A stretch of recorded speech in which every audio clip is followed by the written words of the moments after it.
Hi everyone, as many of you know, I'm originally from Ghana in West Africa, and I don't know if you know this, but Ghana was a major thoroughfare for the transatlantic slave trade. In 2012, I took my kids on a tour of one of the slave castles that was used to hold and transfer thousands of slaves from Ghana onto ships headed for the West. During the tour, I learned a few things that stuck with me to this day.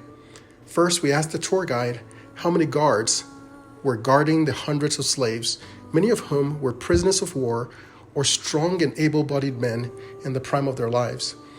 I was surprised to learn that there were only about 150 guards at any given time at the castle. So how did they do it? How did 150 guards prevent an insurrection of more than 1,000 slaves? Why did the slaves not escape? This is how it happened. First, they identified anyone they believed was making trouble, fighting, or resisting, and placed them in a separate dungeon, and basically starved them to death. Then they kept the remaining slaves in crowded quarters with very little light or ventilation. They also kept them on the verge of starvation to prevent them from having the physical strength and mental clarity to mount any meaningful resistance. There was even a rumor that the guards would perform public executions, which terrified the slaves so much that they would leave the gun at the door of the dungeon to guard the slaves. The reason I share this history is to remind all of us of the real dangers and horrors that follow dehumanization of any group of people. We cannot normalize describing our fellow citizens as domestic terrorists and threats to our republic.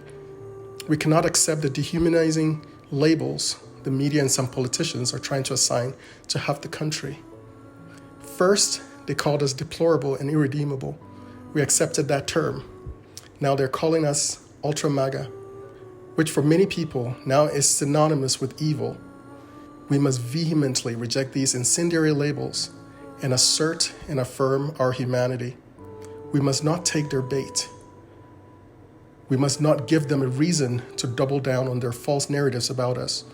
We must embody a love of our fellow men and an unrelenting fidelity to the rule of law, and must most importantly make our voices heard legally and lawfully, starting with the ballot box this November. Please don't take your rights for granted. Don't take your vote for granted. Commit today to be the kind of patriot that embraces civic duty and paves the way for the next generation to follow.